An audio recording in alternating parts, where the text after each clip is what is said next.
I'm here today to announce criminal charges have been filed against one former state senator, 5 former Pennsylvania Turnpike Commission officials and employees, and 2 businessmen who had multi-million-dollar contracts with the Turnpike.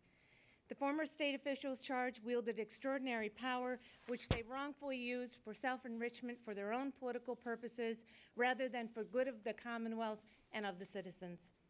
Their criminal acts resulted in the misdirection, misuse, and theft of millions of dollars of public money.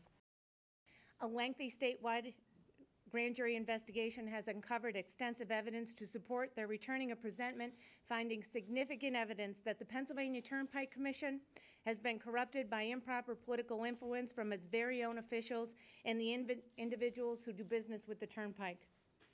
Evidence of secret gifts of cash, travel, and entertainment, and the payment of substantial political contributions to public officials and political organizations by private Turnpike vendors and their consultants demonstrates that the Turnpike operates under a pay-to-play system that is illegal and corrupt. According to the charges, those who pay to play have sought and been rewarded with multi-million-dollar Turnpike contracts, and the public has lost untold millions of dollars. In particular, the 33rd statewide investigating grand jury found substantial evidence that former state Senator Mello, during his tenure as Democratic floor leader, directed that his chief of staff secure Turnpike contracts for key contributors and supporters. Former state Senator Mello also directed that his chief of staff task individuals at the Turnpike with providing political support and fundraising efforts on his behalf.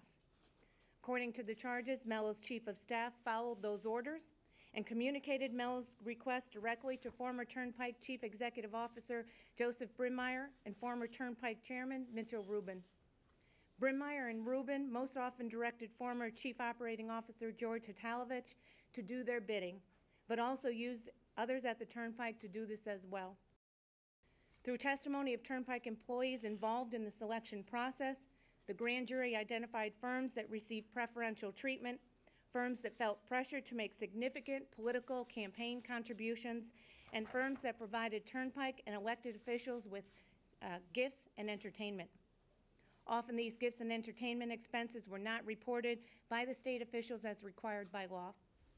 Some examples from the grand jury presentment of this improper conduct involving engineering firms include evidence that an engineering company was repeatedly solicited by Turnpike employees charged here to contribute to specific political campaigns.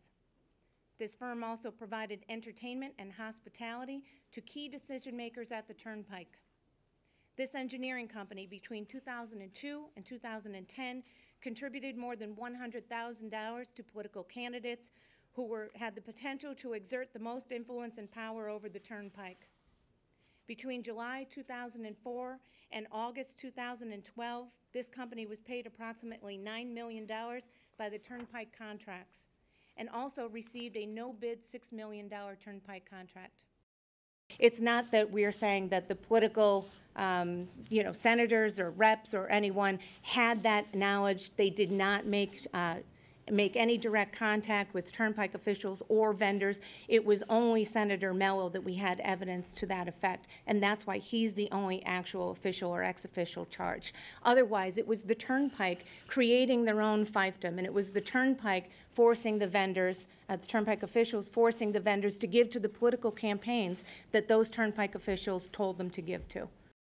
I think that once people are actually held accountable for their actions and their actions are serious and the repercussions will be serious about it, the next person will think twice about it. And as long as they know that we're always looking, that it's important to us, and we will continue to investigate, we will continue to prosecute where the charges are warranted based upon the facts, then they will be less likely to take these gifts and travel and do business as usual the way it's always been done. I think that it will, right here and right now, is the start of doing something about it.